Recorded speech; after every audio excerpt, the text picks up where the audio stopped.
Molto molto orgogliosi e felici di essere qui con Jason Mott, autore di un libro che molti di voi hanno letto oppure conoscete, si chiama in italiano Che razza di libro, e ha vinto negli Stati Uniti il National Book Award, che insomma lo dice il suo nome, è un premio piuttosto importante, e anzi molto importante, quindi noi siamo super orgogliose che sia passato da Granarolo. Poi chiederemo a Jason dove è diretto e da dove viene, perché è in giro da molto tempo.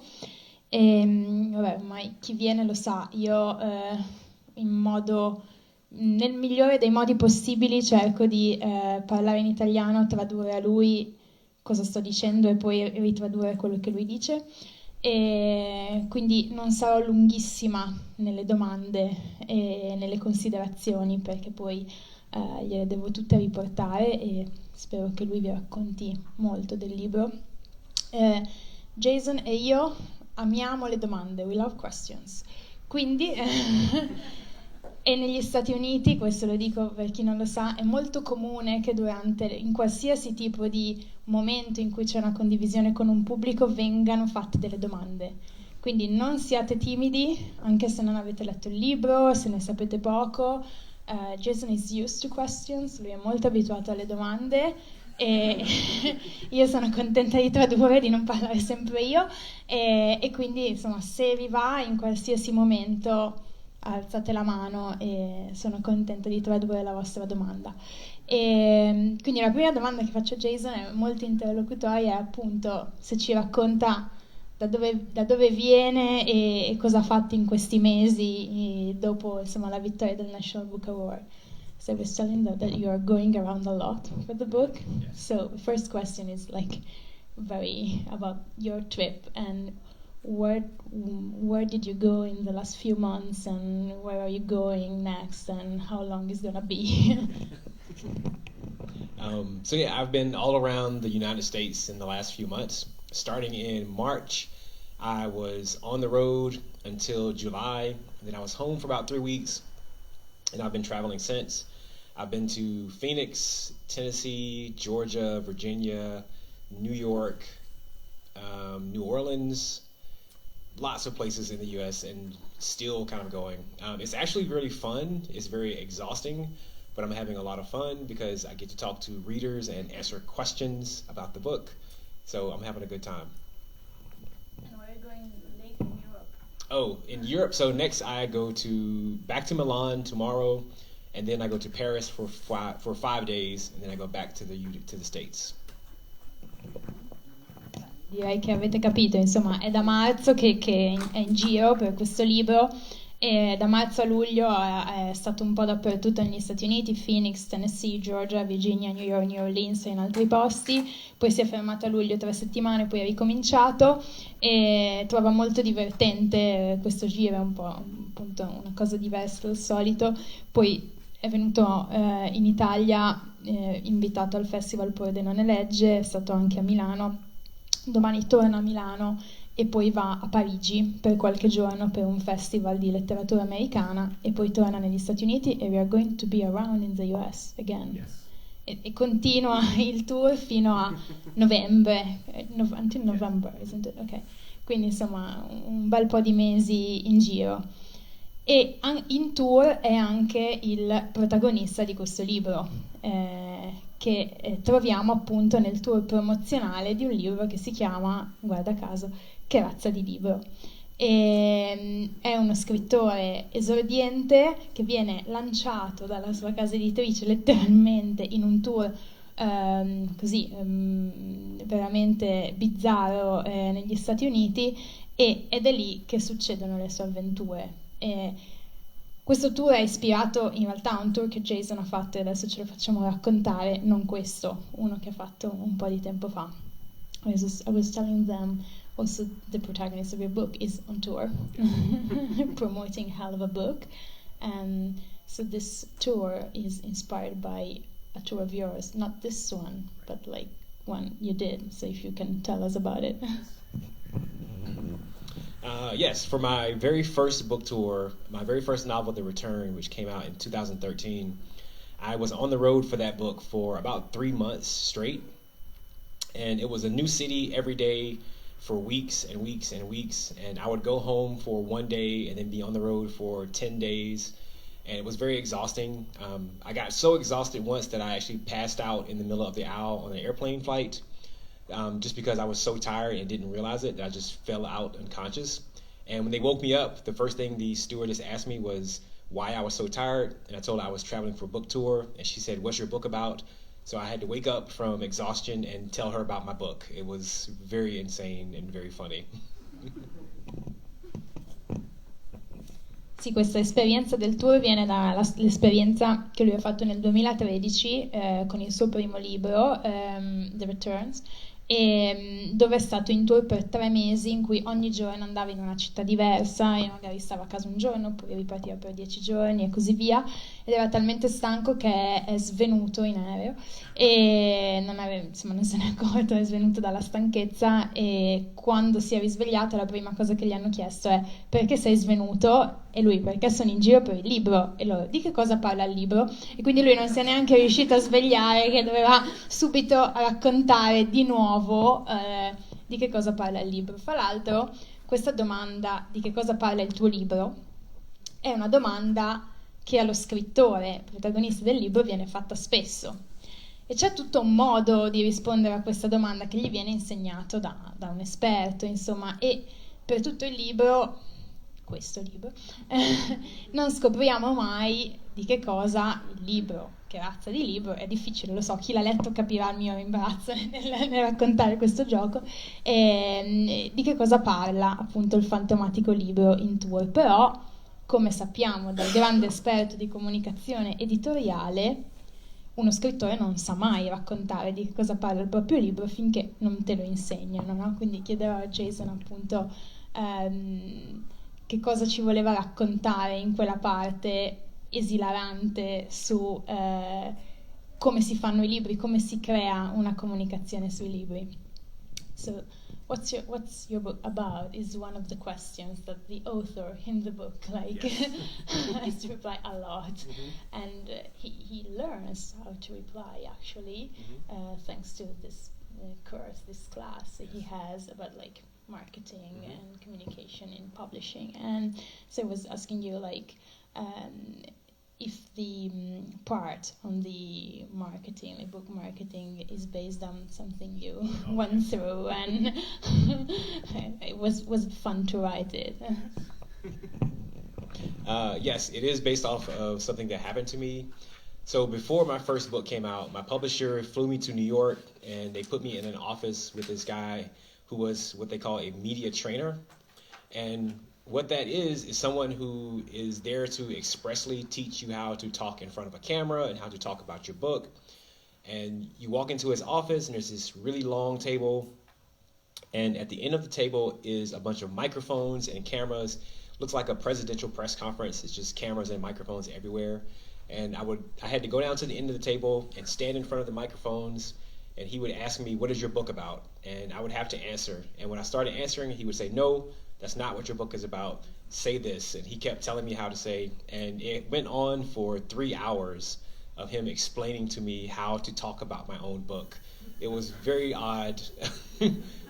He was a very nice guy, but when I wrote this book, I wanted to make fun of him, and so I did. So I put a scene in there making fun of him. Do you think he knows? Maybe. He hasn't contacted me yet, so we'll see.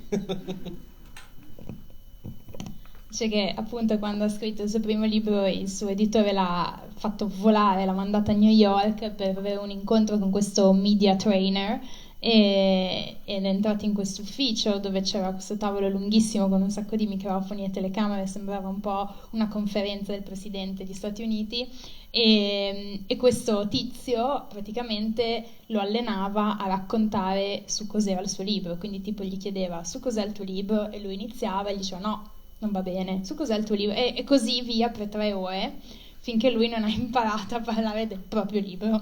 Quindi la parte appunto che chi ha letto il libro conosce, e chi lo leggerà insomma vedrà che è una delle più divertenti del libro, forse un po' per addetti ai lavori, però veramente molto divertente, è fatta per prendersi gioco di questo tizio. Gli ho chiesto anche se questo tizio si sia riconosciuto, dice che non l'ho ancora contattato, quindi per ora siamo a posto così.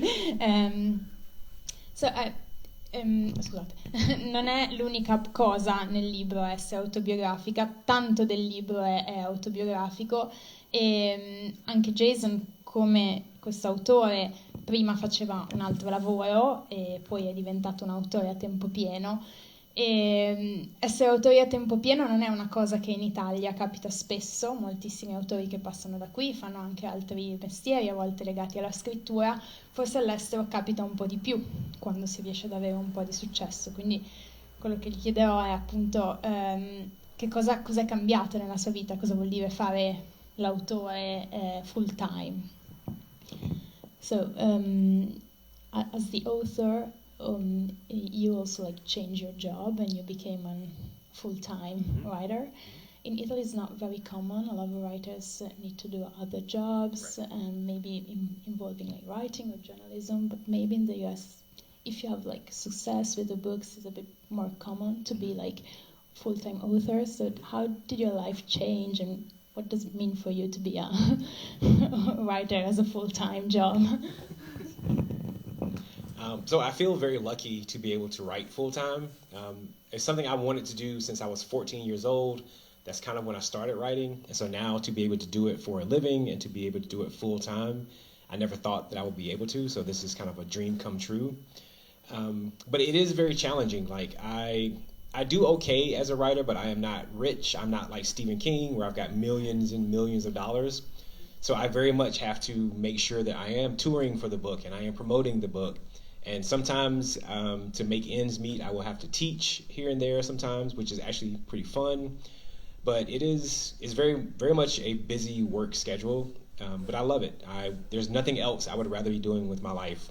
Writing is the only thing I've ever really wanted to do, the only thing I've ever been passionate about. And so being able to do it full time is literally what I've always wanted. So I'm very happy. Sì, Jason dice mi sento molto fortunato, voglio fare lo scrittore da quando avevo 14 anni, quindi per me è una specie di sogno a occhi aperti essere uno scrittore, però non sono, cioè vado bene, funzionano bene i miei libri, ma non sono ricco tipo Stephen King, quindi devo lavorare molto per promuovere il mio libro, per andare appunto in giro a fare i tour di promozione e anche insegnare ad esempio dove mi chiamano, e quindi è abbastanza impegnativo. Ho un programma, una mia schedule molto ricca e molto impegnata, però era quello che volevo fare e non mi vedo a fare nient'altro. E fra l'altro quando fai lo scrittore full time, fai un sacco di tour come fai tu, incontri i lettori e tutti ti dicono che cosa pensano del tuo libro, e soprattutto se scrivi un libro così coinvolgente, così aperto alle interpretazioni, no? Chiunque ci vede un pezzo di sé, una cosa che magari tu non volevi dire. Come ti approcci a queste impressioni, questi feedback? So when you tour a lot and you work a lot with the book, you find a lot of readers and you listen to them, and maybe they tell you things that you never thought about, or your book is open to interpretation, so maybe they see things that you didn't mean. Or how do you approach this feedback, and how do you approach it with other writers also, because maybe you're a reader who sees things in other books? Yes. So I actually really love it when readers come up to me and they find things in the book that maybe I didn't intentionally put there, because part of what art is, part of whether it's writing or sculpting or painting or music, all of art is something that you give to another person knowing that they will filter it and they will change it in their mind and inside their body to make it mean something to them. And so for me, when readers find things that they believe are there and that they are really passionate about, I usually encourage that, unless it's something completely wrong, in which case I will be very nice and tell them that it's completely wrong. But I really do try to encourage people because I want readers to have imaginations. I want readers to have opinions. I want readers to argue and debate with each other about what is in the book. So that's why sometimes there are questions that I will not answer because I want readers to talk about those questions amongst each other. And yeah, I love it when readers find things for themselves and decide things for themselves. That's why I do this. Lui dice, amo quando i lettori vedono cose nel libro che io non vedo e che io non so di aver detto. E secondo me l'arte è una cosa che dai alle altre persone sapendo che le altre persone la filtreranno e ci vedranno cose appunto che tu non hai visto, e quindi io incoraggio molto le opinioni dei lettori e le domande, a meno che non dicano qualcosa di completamente sbagliato, allora molto gentilmente gli dico che è completamente sbagliato. E credo che sia bellissimo per i lettori avere immaginazioni, delle opinioni e discutere sul libro. C'è solo qualche domanda a cui non rispondo, ma perché voglio che i lettori ne parlino e ne discutano fra di loro e che non abbiano la risposta da me. Abbiamo già detto un paio di volte che questo libro è anche autobiografico, c'è di te molto in questo libro. Ci sono anche delle cose molto dolorose, oltre alle parti ironiche, e sono dolorose da leggere, quindi immagino da scrivere. Come ti proteggi o come ti sei protetto nello scrivere questo libro? Forse con l'ironia? È l'ironia un modo per proteggersi o con l'immaginazione? So we said just like a few times that in your book there is a lot of you as Jason Mott. Yes. But there are also like a lot of painful stuff, and it's painful to read, I can imagine to write. Mm-hmm. So how do you protect yourself? Maybe with imagination and irony? Mm-hmm. Are those like tools that you use?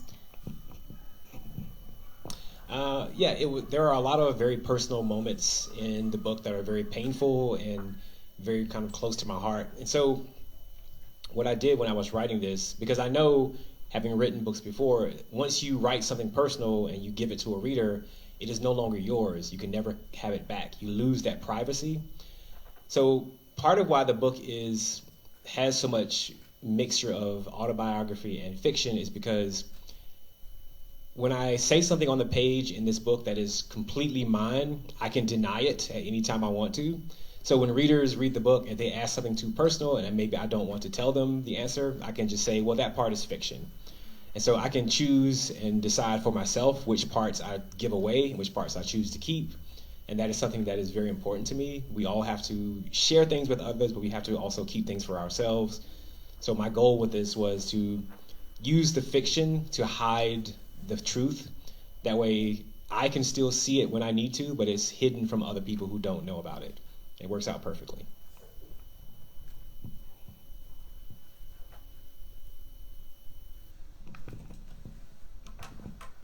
Sì, in questo libro ci sono anche dei momenti personali molto dolorosi e so benissimo, ho già scritto dei libri, quindi so che quando scrivi qualcosa di personale e lo dai nel libro, lo perdi, non è più solo tuo, perdi la privacy di quel momento. Però comunque quando dico qualcosa di mio e non voglio rivelarlo, posso sempre dire che è fiction e quindi posso decidere in qualche modo quali parti tenere e quali parti decidere di dare a chi legge. E quindi il mio obiettivo è usare appunto l'immaginazione, la fiction per nascondere la realtà, sapendo per me che comunque è lì, ma decidendo appunto di non rivelarla tutta, rivelare solo quella che mi sento di rivelare. Chiedo già se c'è qualche domanda, qualche intervento così, o se maybe... Vai, Lucia, vai. Ricollegandomi a quello che un paio di domande fa, sì. Una parte del libro che è rimasta tutta, che è una domanda che è la seguente: se passi tutto il giorno a spaccare pietre, questo fa di te un martello? She was very struck by the sentence in the book, if you spend your day like breaking rocks, are you actually a hammer or something like that? Sorry for the translation. Faccia di te Scusami, non ti ho sentito. Cosa pensi che faccia di te uno scrittore? Perché poi dice scrivi dei libri e quello che fai, ma è anche quello che sei. Okay. Cosa fa di te uno scrittore? Okay. So, and the sentence is you write books and it's what you do, but it's also what you are. Mm-hmm. So she's asking what makes you a writer for you. Existential question. Yes. I love existential questions. So I think what makes me a writer is I realized a long time ago that I cannot go very long without writing. If I go too many days without writing, I get depressed. Like, it has a very real impact on my emotional state. It impacts how I see the world. It impacts how I feel about myself and how I feel about life. And so it's almost like eating and breathing. I have to do it in order to exist. And at the times in my life when I've been forced to go for long times without writing, those have been the most sad, kind of depressing moments of my life. And so I've learned that writing is the thing that keeps me living. It is the reason that I wake up in the mornings to write things and to explore the world through my words. And so I think for me, that is what makes me a writer, is something that I cannot do without. And so I have to write to live.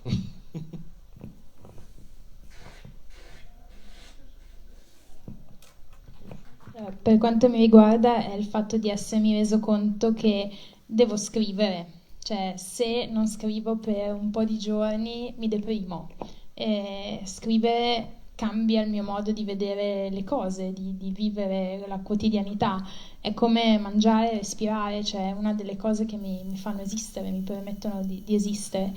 E quindi è fondamentalmente perché mi fa vivere, come appunto il cibo o l'aria.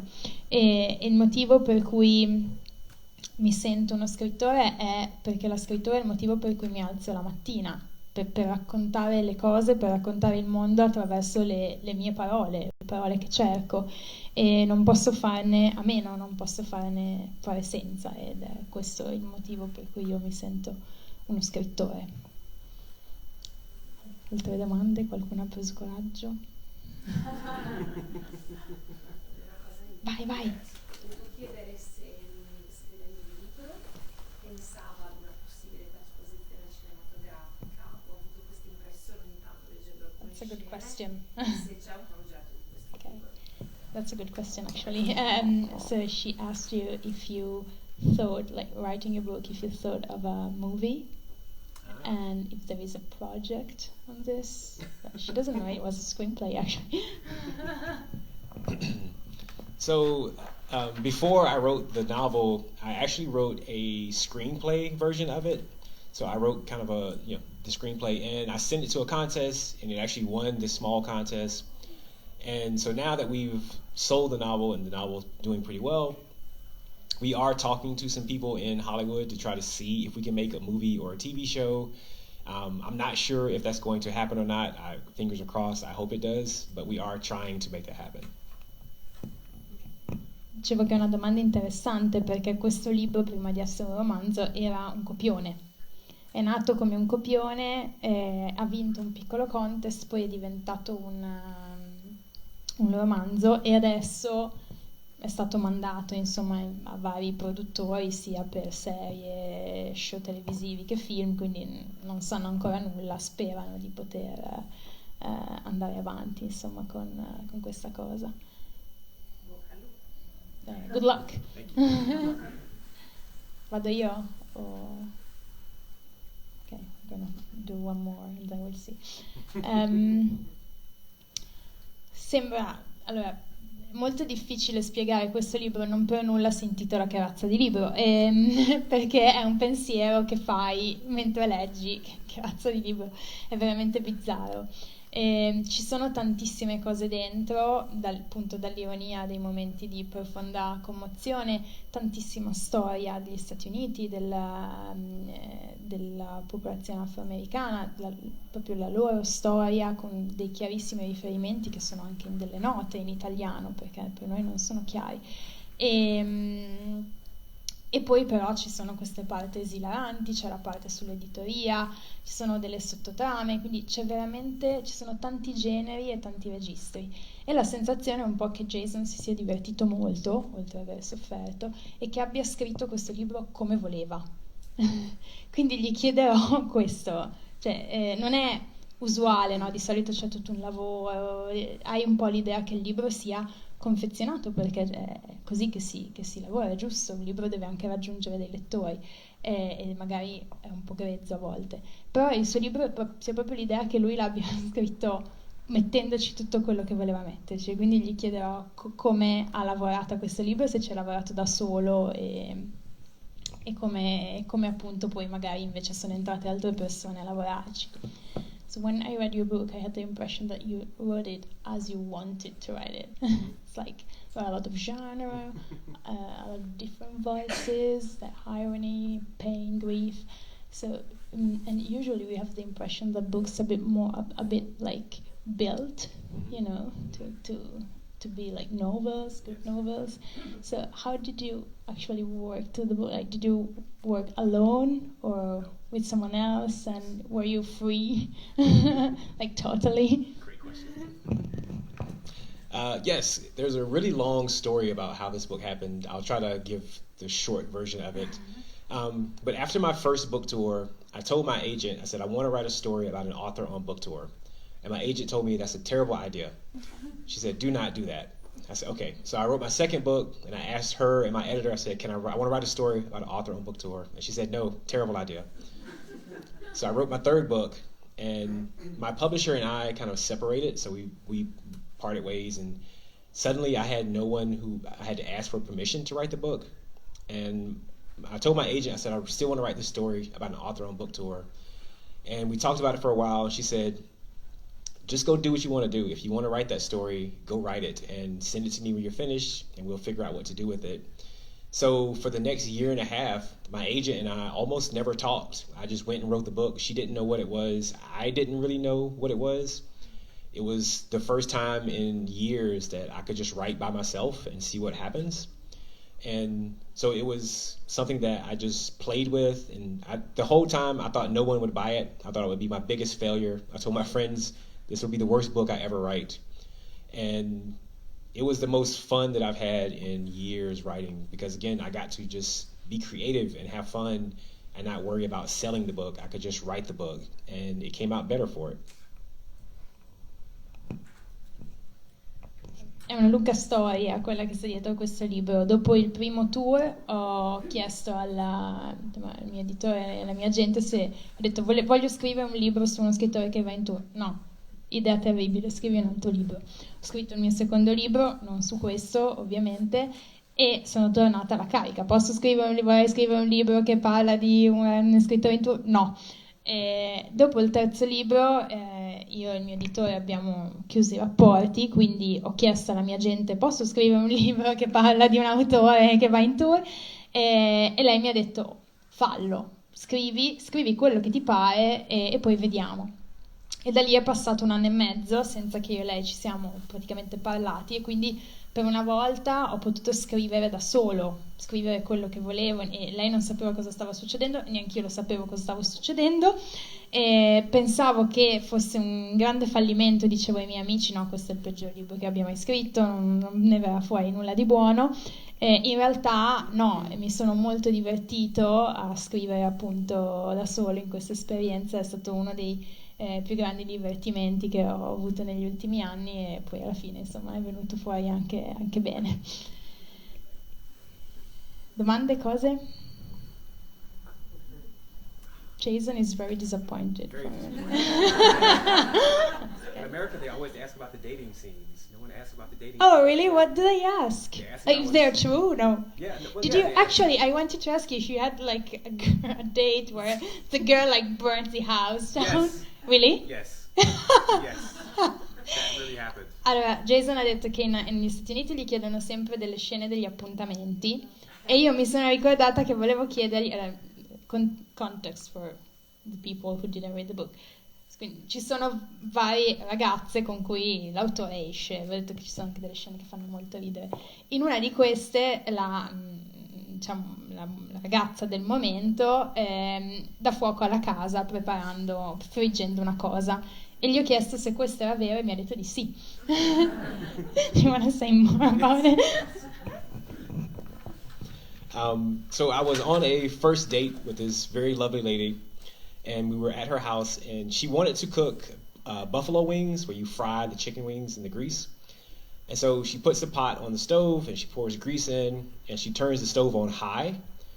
And so I didn't say anything, because sometimes people's stoves are broken or you have to do unique things to them. So we were talking, and the grease is getting hotter and hotter and hotter. And I'm watching it, and I'm starting to get worried. And just as I was about to say something to her, because she was preparing the food, and just as I was about to ask about and say something, she says, "Do you know why I like you? I like you because you don't tell me what to do. Every guy I've met tells me I did something wrong and I'm just not doing things right, and you've never done that." So suddenly I could not say anything. I just had to sit there, and she picks the wings up and she drops into the grease, and flames come shooting out the top. And the fire department came. It was a whole big event. We went on one more date, and that was the end. Sì, era il primo appuntamento con questa ragazza che mi voleva cucinare le buffalo wings fritte nel grease, cioè nel grasso, e quindi mette il fornello alto. Io non ho detto niente, perché a volte, sai, le manopole sono rotte, ognuno sa come funzionano i propri fornelli, anche se sapevo che era pericoloso. E questo grasso diventava sempre più caldo, io mi preoccupavo, e quando le stavo per dire qualcosa lei mi ha detto: "Sai perché mi piaci? Perché non mi dici cosa devo fare, tutti mi dicono cosa devo fare", quindi io ovviamente mi preoccupo ma taccio. E a un certo punto però le fiamme si sono alzate, sono arrivati i pompieri, insomma è stata una roba molto, molto grossa. Siamo andati a un altro appuntamento e poi è finita lì. So what do they ask you of the dating scene? Like, if they're true, or? Everyone wants to know, have I run naked down a hallway? Well, that's a good That's question. the one everyone wants to know. That's the one I never answer. But everyone wants And to you know. don't answer? No, I don't answer. That's good. Dice che ovviamente vogliono. La prima scena del libro è l'autore che corre nudo per un corridoio dell'albergo e poi nell'atrio, e ovviamente tutti vogliono sapere se è vero, ma questa è una delle domande a cui lui non risponde. Quindi non ce lo dirà, non glielo chiediamo. There are very funny moments, ci sono momenti molto divertenti, but also very painful moments. Ci sono anche dei momenti molto toccanti, e uno dei temi di questo libro, grazie a un personaggio che corre parallelo alla storia dell'autore, che è Nero Fumo, che in inglese si chiama Soot, fuliggine, e è un bambino a cui i genitori cercano di insegnare a diventare invisibile, perché lui è un bambino nerissimo, appunto nero come il fumo, perché l'essere visibile per lui sarà sempre un pericolo. E anche l'autore in qualche modo cerca di essere invisibile a suo modo, tant'è che si accorge di essere nero a un certo punto del libro, quando glielo fanno notare. E chiedeva questo tema della visibilità e del corpo, che quando è visibile è in pericolo, è uno dei temi più politici di questo libro, ed è anche una metafora molto forte della situazione di pericolo costante che gli afroamericani vivono negli Stati Uniti fin da bambini, che gli viene insegnato dai genitori, che a un certo punto gli dicono: "Guarda che per te le regole non sono uguali a quelle dei bianchi". E quindi adesso chiedevo a Jason appunto di questa parte del libro, perché credo sia uno dei temi chiaramente che si devono toccare. So another character of the story is Soot, and he wants to be invisible. His parents try to teach him to be invisible, because if he's seen, he could be in danger. And also the author, Blackness, is invisible for part of the book, and then he realizes that he's black when someone tells him. So I think this metaphor, which is not only a metaphor of visibility, invisibility seen and unseen, is one of the most political aspects of the book, and it's all about the talk that the parents need to do at some point to black children, to explain them that the rules of the game are not the same for them. So how did real life and what is happening and what happened for years in the US go in your story? So a lot of it is dating back to my childhood. I grew up being a very small kid who got bullied a lot because I was the quiet kid on the bus who read too much, and the bullies, they like to pick on the quiet kids. And so when I was on the bus being bullied, the thing I always wanted more than anything else was to be able to disappear. I wanted to be invisible so the bullies could never find me and could never make me feel bad. And so there's that part of the invisibility angle, but then there's also the sense that black parents in the U.S., they teach their children to not quite be invisible, but they teach their children to go unnoticed in many ways. They teach you to be quiet, not have a loud voice, not dress a certain way, not speak a certain way. They teach you to have excellent manners, excellent language, because manners are viewed as very accepting. And so if you have good manners, people will like you and people are less threatened by you. Black parents are often terrified that someone will see their child as a threat, especially black men. Black boys are always seen as a threat. They're never seen as children. They're always a threat by police. And that is how they wind up being shot and killed by police officers. And so the idea of having your children not be seen is better than having them being seen as a threat. The problem with that becomes that for someone who is not seen, they lose their voice. They lose their ability to talk about the world. They lose their ability to be heard on issues. So parents have to decide, which version of those two do you want? Do you want your child to be seen and therefore possibly be hurt by police and others, or to be unseen and lose their voice? There is no perfect decision, and that is the challenge that black parents often face.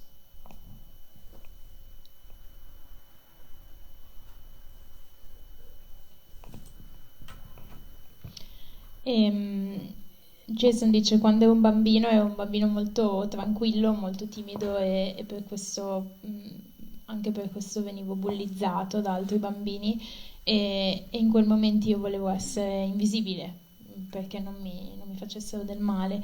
I genitori neri non insegnano ai figli a essere invisibili, ma vorrebbero che i loro figli non fossero notati, cioè non fossero visti come una minaccia, mai. E quindi gli insegnano a parlare piano, ad avere delle buone maniere, un buon inglese, perché se sei gentile, se hai dei buoni modi, se sei educato, le persone ti ameranno e non ti vedranno come una minaccia. Loro sono appunto terrorizzati che i figli siano visti come delle minacce e che quindi rischino poi di essere uccisi o di appunto essere vittima della violenza, in particolare della polizia. E quindi l'idea che i propri figli non siano visti è meglio che l'idea che siano visti come una minaccia. Il problema è che quando un bambino non è visto è anche senza voce, cioè gli toglie la sua voce, il suo diritto a parlare, a esprimersi. Quindi la grande sfida e la scelta, che chiaramente non ha un'opzione migliore, che i genitori neri si trovano a compiere, è appunto se è meglio che il loro figlio non sia notato, non sia visto, e per questo appunto non abbia una voce, oppure che abbia una voce ma che in qualche modo possa essere visto come una minaccia. Vai.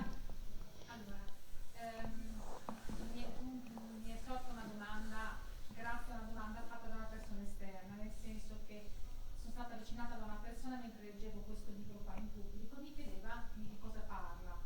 Ho provato ad abbozzare una sorta di sintesi e la persona mi chiede: ma l'autore è bianco o è di colore? E io ero già 3/4 del libro e non me l'ero ancora chiesto se l'autore era bianco o era di colore.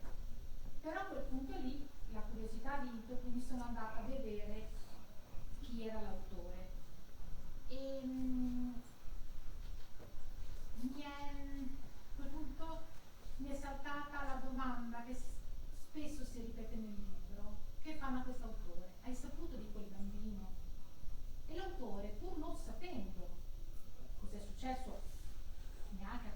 immagino, dice sì.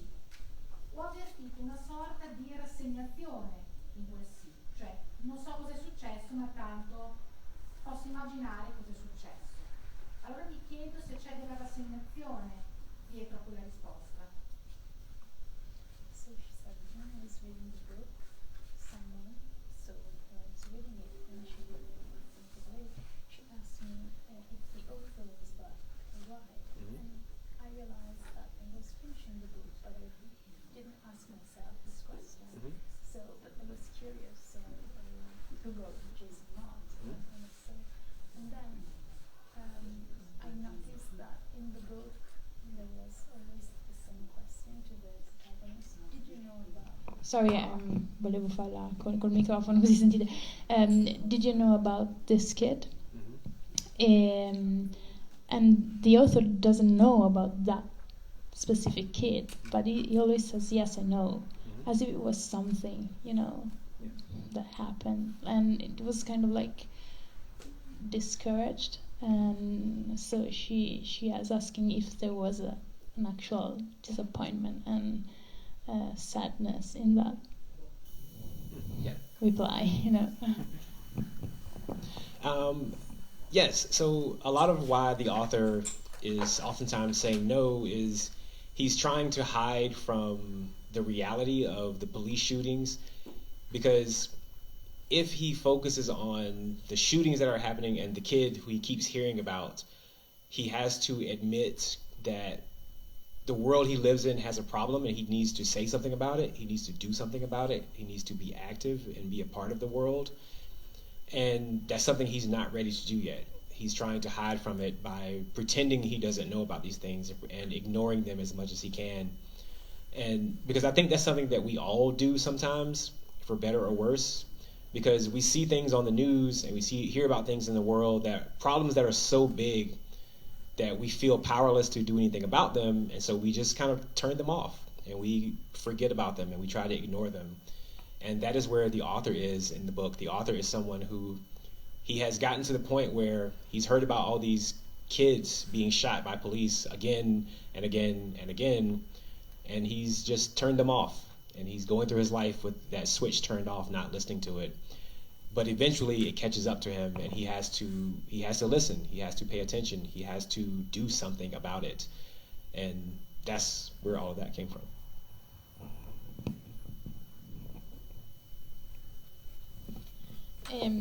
L'autore vuole nascondersi in qualche modo dalle sparatorie che stanno succedendo, dalle violenze, perché sa che se si concentra su quello che sta succedendo deve in qualche modo prendere una posizione, deve anche lui diventare parte del dibattito e in qualche modo esprimersi sulla faccenda. Quindi cerca di estraniarsi. Quello che facciamo un po' a volte, appunto, quando i problemi sono così grandi che cerchiamo di spegnerli, quando sentiamo le notizie abbassiamo il volume, no? per non esserne parte. E li ha sentiti quest'autore così tante volte che lui cerca di fare questo, cioè di voltarsi dall'altra parte, di spegnere, di abbassare il volume. Solo che poi continuano a raggiungerlo, quindi a un certo punto capisce che anche lui deve prendere una posizione, deve rispondere alla situazione. Altre domande, altre cose? Sì, io vai Eli. Era poi collegata in realtà a questa che ha proprio il ruolo, diciamo, politico, pubblico dello scrittore, che avendo voce comunque volente o nolente si toglie dall'invisibilità, perché fa le presentazioni e il pubblico vuole sapere, il pubblico ha delle aspettative anche rispetto appunto alla posizione che ad esempio rispetto all'autore del romanzo gli si chiede di continuo appunto di prendere posizione e di farsi portavoce dei diritti dei neri in questo caso. E allora è giusto che uno scrittore, in quanto di una, diciamo, categoria come potrebbe essere qualsiasi altra categoria sociale più o meno emarginata, si faccia in quanto tale portavoce dell'omosessualità sessuale, della disabilità se disabile, dell'essere di colore se di colore in quanto tale, oppure comunque anche lì c'è un margine di di scelta, e questo non significa che uno, se non si fa appunto difensore di determinati valori, diritti, li rinneghi. So she's asking about the political, the public role of the writer, because the writer has a voice. So we all expect him or her to, say something about what's happening. So she's asking if, for you, it's right that an author who is part of, for example, the Black community or LGBTQAI plus community has to say something about an issue as like part of his community or her community, or it's possible to step back sometimes and have a position, like have an opinion, but not to express it. And it doesn't mean, to deny what's happening, but could seem so. Yes, I believe that members of minority communities, whether it be Black communities or LGBTQ or whomever, they certainly have the right to step back and not talk about topics. They have the right to tell whatever stories and create whatever art they want and have it be independent of those bigger issues. However, the catch with that, the problem with that becomes someone in that community has to be the voice of that community. It is just required. And that is where it becomes a very a lose-lose situation for everyone involved, because everyone in the community should not have to be the voice. You should have people in the community that can make art that is separate from the political issues, because that is very healthy. That is something that is needed. And yet, if everyone in that community steps away from the politics, then that community will be crushed under the weight of politics. So it creates a very difficult cycle for small communities, because you have to balance speaking out for your community and being the voice of the community, along with the desire to just be an artist and not have to do all of that. So someone always has to carry the mantle. Someone always has to do the job. In America, there was Martin Luther King, Malcolm X, James Baldwin, so many others, Toni Morrison, who carry the mantle of being the voice. But I always wonder if they were not so busy trying to speak for Black rights, they did not have to speak so loudly and spend so much of their life doing that job, what other stories could they have told us? What amazing, beautiful stories could James Baldwin have told us about anything if he was not so busy just trying to be seen as a person? And I think that is the burden of minority communities, is that you cannot do both. You oftentimes have to pick one. Jason dice sì, gli scrittori, gli artisti che fanno parte di una minoranza possono certo fare un passo indietro e non esprimersi su una determinata questione. Il problema però è che nella comunità qualcuno deve essere quella voce e qualcuno deve portarsi quel peso e prendersi quella responsabilità. Quindi è un sistema, lui dice, in cui si perde per lose-lose, no? Al contrario di win-win, ovviamente. Cioè non ci dovrebbe essere una voce, perché tutti gli artisti, scrittori dovrebbero essere liberi di fare arte, letteratura su quello che vogliono, però se nessuno facesse la parte politica, se nessuno si impegnasse, la comunità sarebbe schiacciata, non avrebbe più una voce nel dibattito. E quindi è un equilibrio. E qualcuno storicamente ha sempre dovuto appunto portare quella responsabilità, quel peso. Martin Luther King, Malcolm X, Toni Morrison, James Baldwin, per fare dei nomi della comunità afroamericana. E qualcuno deve portare la voce e la domanda che ci si fa è che cosa avrebbero potuto raccontare se non avessero dovuto essere portavoce di quelle cause. James Baldwin, che tipo di storia avrebbe potuto raccontare se non avesse dovuto raccontarci, essere la voce dei diritti, no, della comunità afroamericana. Quindi è sempre, a volte qualcuno ha dovuto scegliere, però è necessario che qualcuno lo faccia. Domande? Cose? Sempre quando ho letto il libro, ho letto questo bambino che deve essere invisibile, mi è venuto in mente che avevo sentito parlare di un libro di Ralph Ellison, Invisible Man, che poi ho guardato, ha vinto il National Book Award 70 anni fa, 53 circa, e anche qui parla di un uomo che non ho ancora letto. Ok, this is The Invisible Man in Italian, I guess. In italiano o in inglese? In Italiano. Ma parla di un uomo, mi sembra di aver capito, che è invisibile perché è visto come uno stereotipo, quindi invisibile perché in realtà gli altri non lo vedono perché vedono uno stereotipo. È un po' anche forse il bambino che non è visto perché se è visto come uno stereotipo, non come lui stesso è, insomma. E quindi 70 anni fa sono passate tante cose, sia il Red Movement, sono cambiate le leggi razziali nel frattempo, c'è stato 2 mandati di Obama e ancora c'è questa percezione di sentirsi in pericolo se sei nero, è una cosa terribile. So che non c'è risposta, ma pensa che ci sia una soluzione.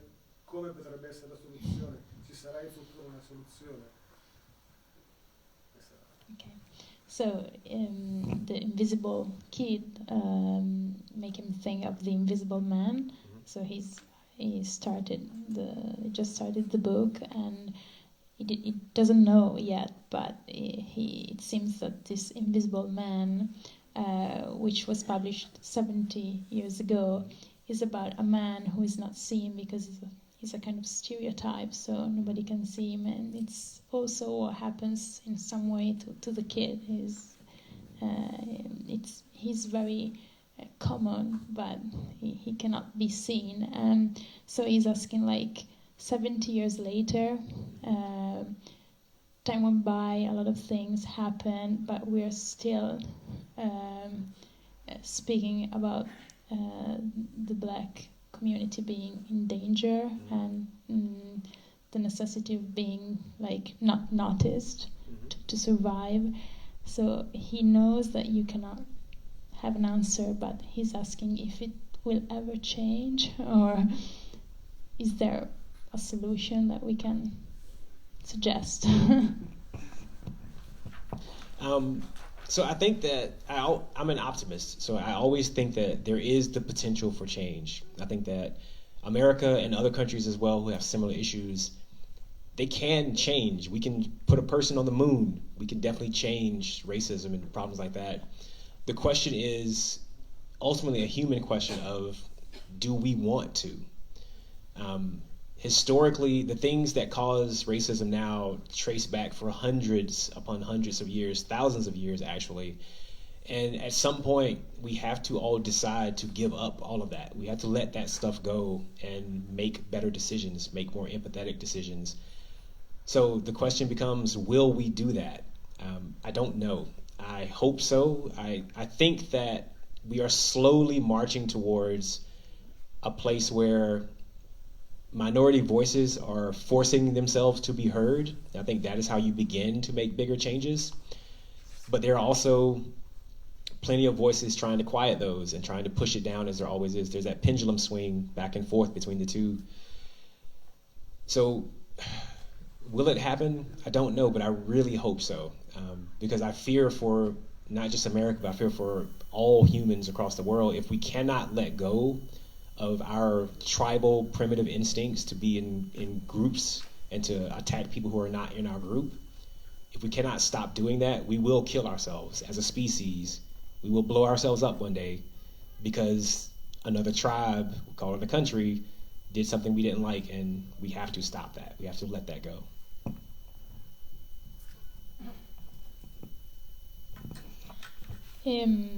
Allora, Jason dice che lui è un ottimista che crede in un potenziale cambiamento, dice siamo andati sulla Luna e possiamo fare qualcosa per il razzismo. La domanda vera però è: vogliamo cambiare? E per farlo bisogna prendere decisioni migliori, più empatiche, che guardano più alle persone, e quindi la domanda è: lo faremo? Cioè andremo in questa direzione? E lui dice: penso che in questo momento le voci delle minoranze si stiano sforzando molto per essere ascoltate, per avere parola, ma dall'altra parte ci sono anche molte voci che cercano di tacerle, di soffocarle, quindi è comunque un'altalena, no? Non è una cosa stabile.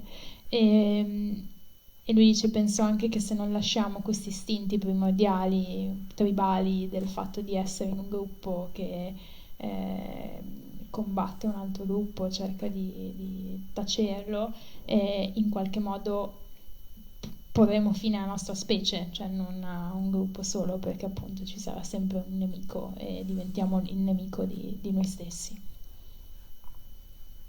Altre domande? Ti chiedo una cosa io, e se non ci sono domande per il momento.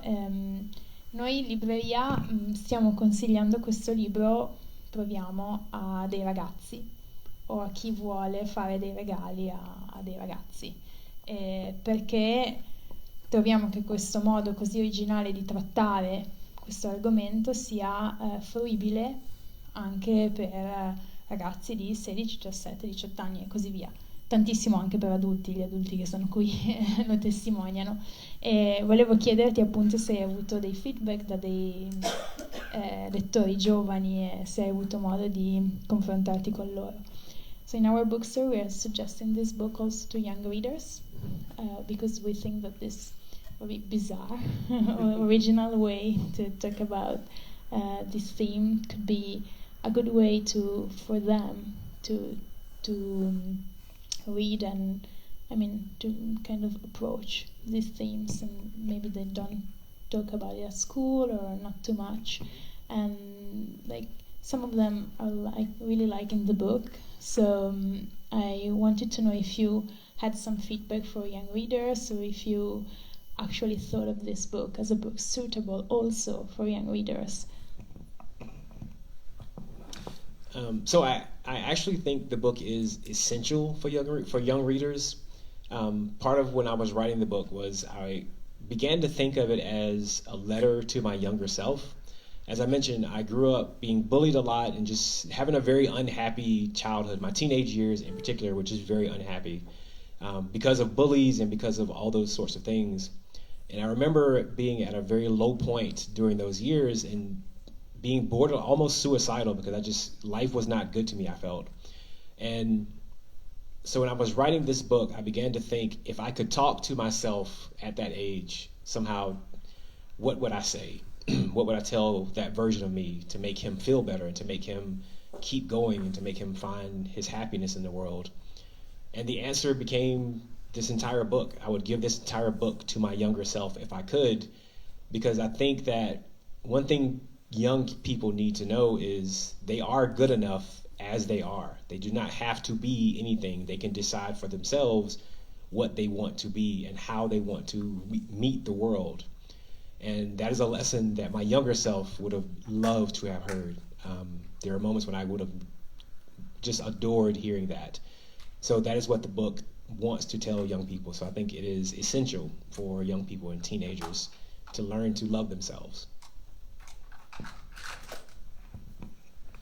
In realtà questo libro l'ho pensato anche come una lettera a un giovane me stesso, e come vi raccontavo ho avuto un'infanzia piuttosto infelice, appunto a causa dei bulli, e ho avuto dei momenti di grande infelicità, e ho avuto dei punti della mia vita in cui le cose non andavano per niente bene, erano dei momenti molto molto bassi in cui mi sentivo veramente male, e se potessi parlare, ho pensato, se potessi parlare a me di quei momenti che cosa gli direi, ed è venuto fuori questo libro che è una risposta a questa domanda. E quello che volevo dire appunto a me stesso giovane, a tutti i giovani, è che vai bene così come sei.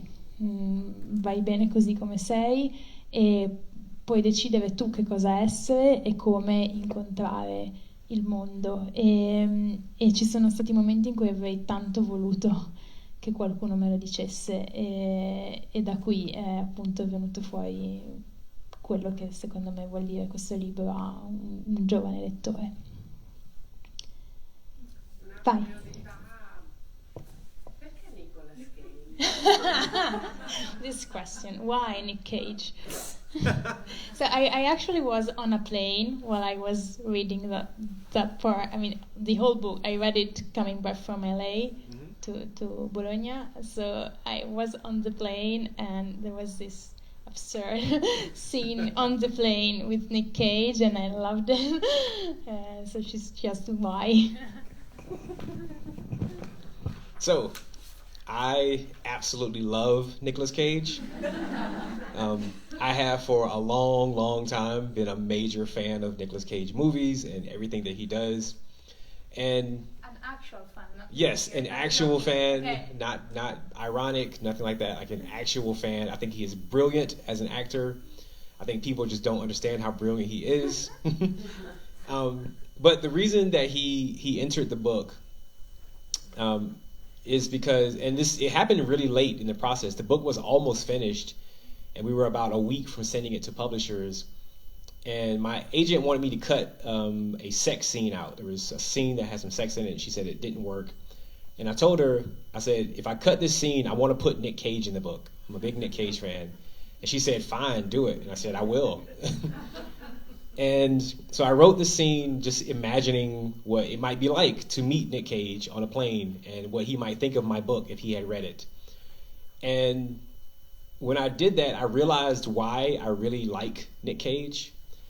I like him because he understands the way that other people see him.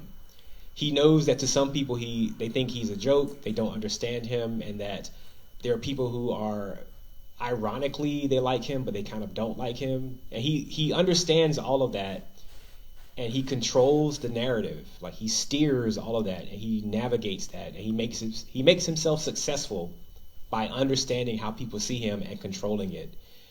And for a book about characters who are very much being killed because of how they are seen by others, I thought that was a powerful message. I mean, I would love to be able to control how police officers see me and to guide that narrative and to always be safe. And so that is why Nick Cage and the way that he is able to control how others see him fit so perfectly. And it's Nick Cage, so it always works. Vabbè, prima di tutto perché lo amo, dice, sono un grande fan, penso che sia fantastico e che le persone non capiscano quanto sia fantastico, quindi non è uno sketch, molte persone ci scherzano, lui è serissimo. E questa scena sull'aereo in cui l'autore parla, forse, o solo immagini, non lo sappiamo mai, con Nick Cage è arrivata molto tardi nella lavorazione del libro perché la mia editor mi ha chiesto di tagliare una scena di sesso e io ho detto va bene, la taglio ma ci metto Nicolas Cage e lei fa va bene, mettici Nicolas Cage e effettivamente ci ho messo Nicolas Cage e quindi ho cercato di immaginarmi cosa succederebbe, cosa sarebbe successo se Nick Cage leggesse il mio libro e mi dicesse che cosa ne pensa e mentre lo scrivevo ho capito perché mi piace così tanto Nicolas Cage, perché lui capisce il modo in cui gli altri lo vedono, che a volte è macchiettistico, a volte lo amano, a volte fanno finta, a volte no, e capisce i punti di vista degli altri e navigando, no, questa narrazione riesce a controllarli e in qualche modo a guidare il loro pensiero.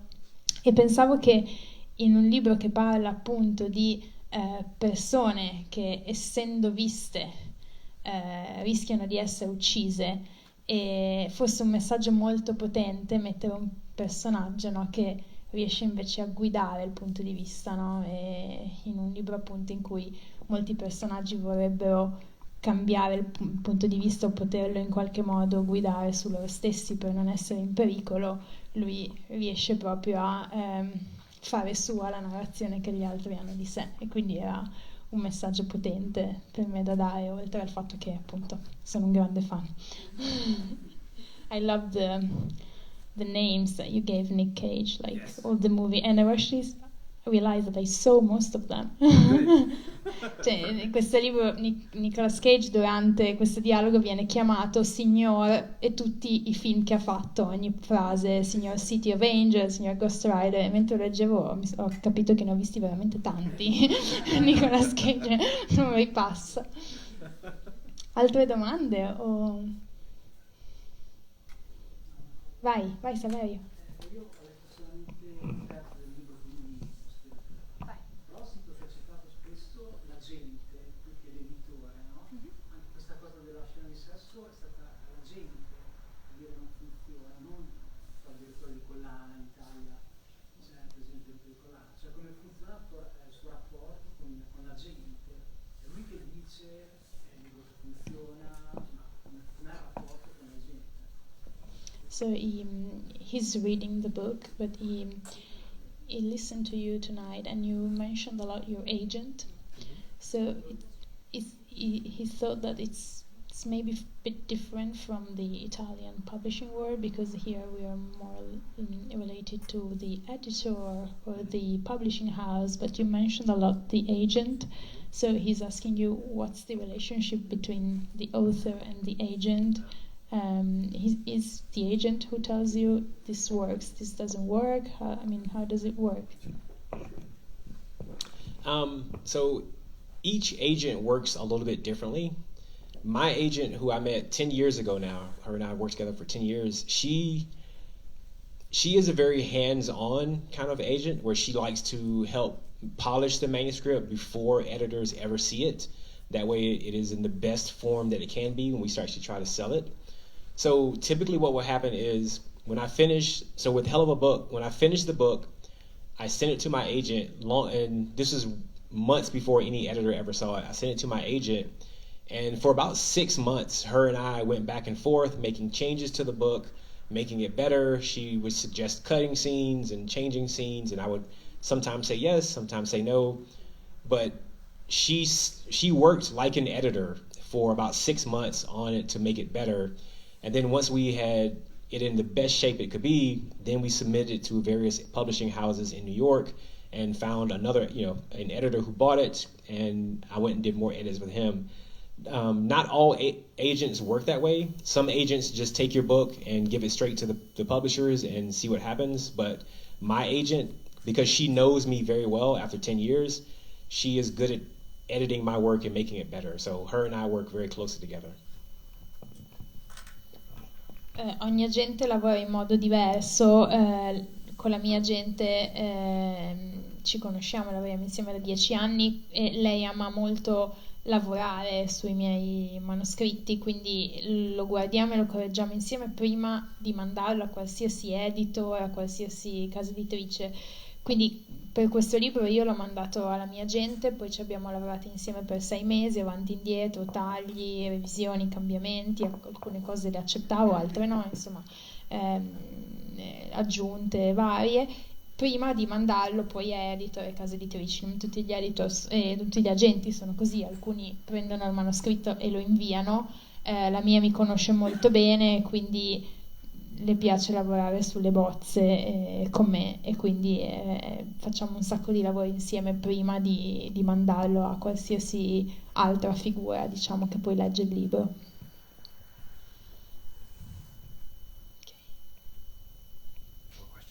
More questions. I think we're done with the question. Vai. C'è, a un certo punto parli di nostalgia, che in italiano è tradotto nostalgia. Puoi spiegare questo concetto di nostalgia? Com'è in inglese? Nostalgia? Nostalgia, credo. Nostalgia, maybe, or no? Nostalgia, Yes. yeah. Nostalgia. Nostalgia. So yeah, because we don't have an Italian translation. He read the book also in English, so he asked if you could explain this word. Nostalgia? Yes. It's tricky. Nostalgia is essentially very fond feelings about good moments in your life, good periods in your life. People oftentimes have nostalgia for the music they grew up with when they were teenagers, the first time they heard a certain song or saw a certain movie. the years of their life that they heard that music or saw those movies. Nostalgia is the feeling you get of wanting that back. You want to have that time back. You want to be back in that moment. You want to hear that music again for the first time. You want to see that movie again for the first time. That is what nostalgia is. It is a longing for a time period that has gone, but you wish would come again. That's ultimately what's nostalgia. Diverso, nostalgia. No. Nostalgia. In italiano l'hanno tradotto non nostalgia. Nostalgia non è tipo now, cioè adesso. Esatto, Sì. yeah, because there is Nostalgia. a moment in the book where you call it nostalgia. I see. Yes, I'm sorry. Okay. I'm sorry. That's true. Okay, so that's actually more difficult to explain. So nostalgia is new things that remind you of the old things. So it is kind of like when you hear a song that echoes a song you knew growing up. It's not the exact same song, but the rhythm of it is very much the same. The vocalist, the singer sounds very much like the person that you knew and that you cared about and the song you loved so much. But it is brand new. It is Lady Gaga or it is whoever singing the song. It is someone very new and completely different from those old people. And yet, when you hear it, even though it is brand new, it transports you backwards and somehow forward at the same time. That is what nostalgia is. It is that feeling of having something brand new that feels very old the moment you hear it. Che c'è questa parola del libro che è intraducibile, che è nostalgia, che è chiaramente un gioco di parole su nostalgia, e quindi Jason dice che è una cosa nuova che ti ricorda una cosa vecchia, è tipo quando senti una canzone nuova che però ti ricorda una canzone che sentivi da piccolo, che non è la stessa, però ha lo stesso ritmo, ha lo stesso timbro di voce, ha qualcosa di simile, e quindi è una cosa nuova, quindi diversa da quella che crea nostalgia, che invece di solito è la stessa cosa, lo stesso sapore, lo stesso odore, una cosa nuova che però ti porta indietro nel tempo, come fa una cosa che ti crea nostalgia. He's a very accurate reader. Molto accurato. Ciao. Vai Eli. Faccio un'altra domanda anch'io rispetto alla figura del poliziotto. Yeah. Perché, The policeman. c'è questa specchio rovesciato in un certo senso, per cui il bambino che è buono di fatto viene ucciso perché, come dicevi prima, viene ritenuto una minaccia semplicemente per il colore della pelle, e il poliziotto che di fatto è un assassino, però non fa altro che giustificarsi dicendo che è un bravo marito, una brava persona, che non voleva fare niente di male, quindi di fatto il buono diventa cattivo, il cattivo diventa buono. Com'è questo rapporto? E perché il poliziotto deve giustificarsi con questa ansia, insomma, tanto che poi dopo scompare insieme a tutti gli spiriti di quelli che sono. Okay. So she's asking, she said like there is this kind of mirror where the kid is innocent, but he's killed, and the policeman is guilty, and he tries to justify his actions, saying, I'm a good person, I'm a good husband, so the good person is dead, and the bad guy is alive and has a moment, a scene where he can speak his mind and say what he thought. So and then he goes away with the other souls. And so why did you give him this space? It's a really wonderful question that people have asked. I think it's a great question. So with the police shootings and the things that happen, people oftentimes think that I don't like police officers, or we reduce people down to just a moment. Police officers, when they see a young black male, they reduce him down to that moment, to something very small. They reduce him down to a stereotype, and they say he's dangerous, even though they don't know him. When we see headlines of a police officer who has shot and killed someone, we reduce him down to that moment. We make him this killer police officer. And we forget that just like the black boy that gets shot had an entire lifetime before the moment that he was shot, a lifetime of joy, a lifetime with his mother and father and friends and all the things that a child has. He had all of that before he was shot and killed. Before the police officer does the shooting, he had a lifetime. He had family. He had mothers and fathers and maybe children of his own. And not all of it was evil. No person is evil all the time. Even bad people have loved ones that they care about, people they protect, and people that they think they are helping. And I wanted to show that police officers have that as well. Even the people who do the terrible things, they have lives that exist, and we have to stop and think about that. I don't want the police to reduce black people down to a stereotype. So it would have been wrong for me to reduce all police officers down to a stereotype. So I had to give that character his moment. And the ironic thing has been, a lot of readers got angry with me for giving that police officer that moment because they wanted to just hate him. They wanted to just be angry with the police officer and have him be a stereotype. And when I took that away from them, a lot of readers got angry about that. And I find that to be very ironic because the entire book tries to argue that you should never reduce anyone down to a stereotype. Everyone has lives that need to be considered and cared for. Quando parlo di questi temi, delle violenze della polizia, delle sparatorie, le persone pensano che io non ami i poliziotti, che non è vero, cioè tendiamo a ridurre, soprattutto su questi temi, le persone a un momento, no? Il momento in cui il ragazzo nero del caso è morto, ma anche il poliziotto che ha sparato è ridotto a quel momento in cui questa persona ha sparato.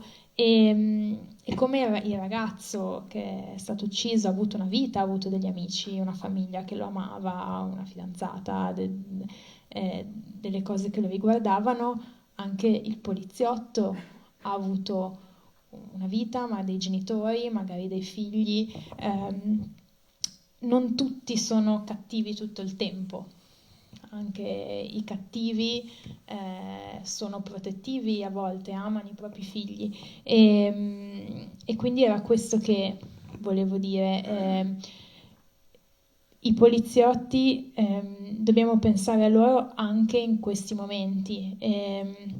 Non possiamo ridurre i neri a uno stereotipo, tutto il libro parla di questo, ma quindi io non posso fare lo stesso con il poliziotto che ha commesso il crimine, cioè ridurlo a uno stereotipo, a una persona che la prendiamo in quel momento in cui ha commesso quell'azione, perché lui non è solo quello. E la cosa strana è che moltissimi lettori mi hanno sgridato per questo momento, perché volevano odiare questo personaggio e volevano che fosse solo quello che ha commesso quel crimine, e quindi mi hanno un po' appunto sgridato perché gli ho fatto un umano. E dice, è divertente perché ho scritto tutto un libro in cui dico che non si può ridurre nessuno a uno stereotipo, e poi quando diciamo non lo faccio si arrabbiano con me e quindi è abbastanza paradossale. Anche lo stereotipo che le università statali siano peggiori rispetto a quella frequentata dal... Also the stereotype that public universities are worse than private universities, actually. Yes. Yes, that character. The character of Rennie, the driver, is based off of a man I met when I was on book tour. I was touring in, I think, California, I would think it was. And my publisher hired this car service to take me around to all of my events to make sure I was there on time. And the driver of this car service was an older white man, and he had worked on Wall Street. He was ungodly wealthy, just really rich. And I asked him, I said, if you're so rich, why are you driving me around? And he said, well, I'm retired and I get to have this car service and meet writers and artists and singers and all these cool people. and it gets me out of my house from my wife who yells at me all the time. So this is why I do this job. And so he drove me to 3 events, and we had so much fun, and I wanted him, and he went to Harvard, and I knew that because people that go to Harvard always tell you they went to Harvard. They make sure everyone knows they went to Harvard, and he was one of those people, but he was really nice. I loved him so much. C'è questo personaggio che si chiama Rennie nel libro, che è basato su un uomo che Jason ha incontrato durante il suo tour in California, che è questo signore bianco piuttosto anziano, che veramente, la persona che ha incontrato aveva lavorato a Wall Street, piuttosto molto ricco in realtà, molto benestante, e che lo ha accompagnato tipo un'auto blu, no? In giro per i vari posti dove doveva andare, quindi gli faceva da autista. E quando Jason ha saputo che questo signore era così ricco, e gli ha chiesto: ma perché lo fai? E dice: ma perché sono pensionato, ho niente da fare, con questa macchina incontro un sacco di scrittori, cantanti, artisti, insomma gente interessante, me ne vado un po' di casa dove c'è mia moglie che mi vola tutto il tempo e quindi mi diverto. E lui, come il personaggio del libro, come Rennie, è veramente andato a Harvard, e Jason dice: lo sapevo perché le persone che sono andate a Harvard non smettono mai di dirti che sono andate a Harvard.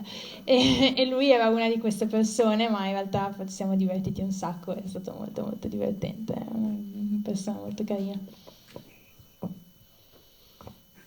Vai. Fine.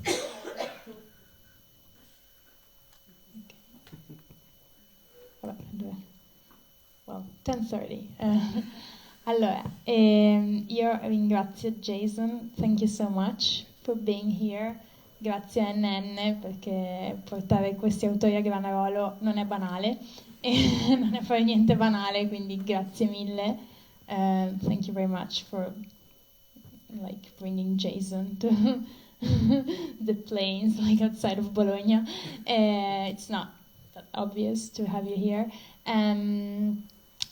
Jason è qui, è molto contento di firmare i vostri libri, i libri sono là, e niente, grazie mille per essere venuti, è molto bello vedervi agli eventi e vedere anche dei nostri colleghi librai che saluto molto.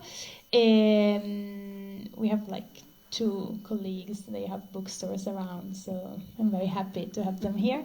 Ciao, è Gianluca. E quindi niente, ci vediamo prossimamente, poi vi diremo dove e come. Non so che altro dire, grazie mille e basta.